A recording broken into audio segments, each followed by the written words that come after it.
Months. That's how long it had been. Months of cold shoulders, forced smiles, excuses, and quiet nights. I tried everything. Romantic dinners, surprise trips, heartfelt conversations, but she kept rejecting me.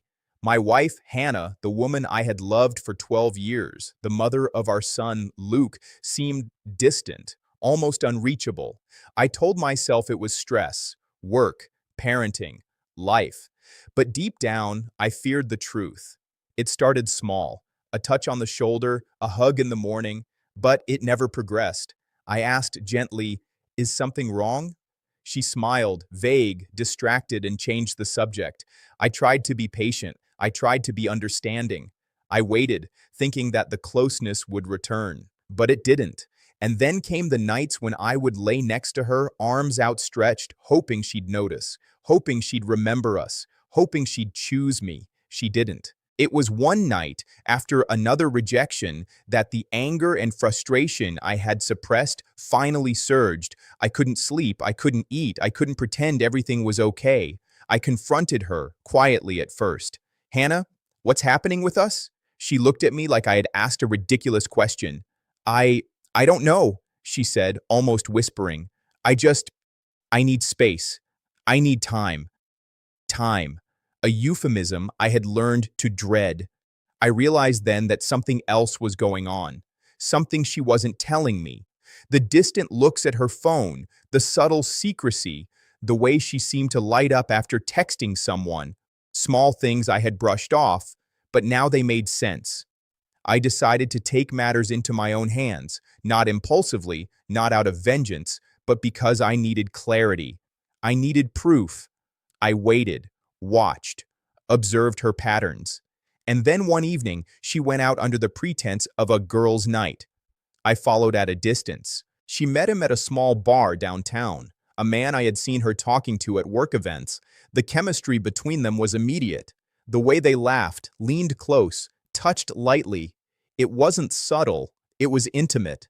I froze. My heart ached, but my mind was razor sharp. I watched as she leaned into him, whispered something that made him grin, and then leave with him. I didn't intervene. I didn't confront. I needed her choice documented in my mind. The next morning, she returned, oblivious that I knew. She greeted me with her usual forced warmth. "Hey, sorry I stayed out late." I smiled calmly. "I hope you had a good night," I said. Her brow furrowed slightly. "What do you mean?"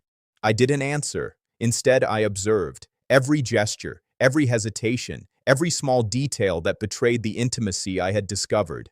Weeks passed. I could feel the tension between us, unspoken but thick. I couldn't pretend anymore. I had to act, not out of rage, but to reclaim my life. One evening, after another argument about space and distance, I told her plainly, "Hannah, I know about him." Her face went white. Not the face of surprise, but the face of guilt caught in a trap.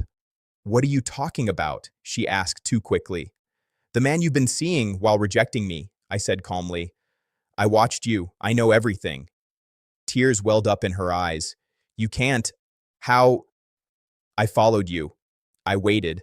I observed. Not because I wanted to humiliate you, but because I needed the truth." She shook her head. I'm sorry. I didn't mean to." "I know," I interrupted. "But meaning doesn't undo betrayal. Actions do." That night, I packed my essentials. I didn't yell. I didn't beg. I simply left.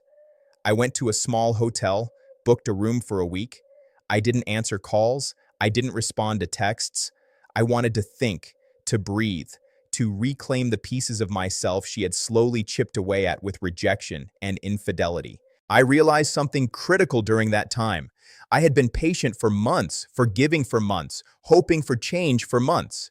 And every month, she chose someone else. That choice, repeated silently, was her answer. The following week, I consulted a lawyer, not to punish her, but to protect myself, to protect my dignity, to set boundaries, to make sure I would never be left vulnerable to someone who had proven that their desire to betray me outweighed any commitment they had made. I didn't confront him.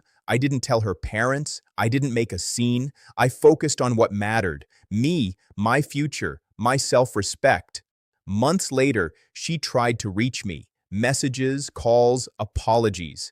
She promised she would stop seeing him. She begged me to come home. I listened politely. I nodded. I didn't argue, but I didn't return. Because there's a line in every relationship, a limit to what patience can endure. She crossed it. Eventually, she moved out permanently. He was gone from her life soon after, and I was left to pick up the pieces, not bitter, not broken, but stronger. I rebuilt my confidence, focused on my own happiness, and eventually opened myself to the possibility of love again. Love without betrayal. The lesson was clear. Months of rejection were a symptom of a deeper betrayal. And the only way to survive that betrayal wasn't to fight someone else's choices. It was to reclaim your own. Years later, I look back at that period with clarity. Painful? Yes. Humiliating? Sometimes. But also transformative. Hannah made her choice. I made mine.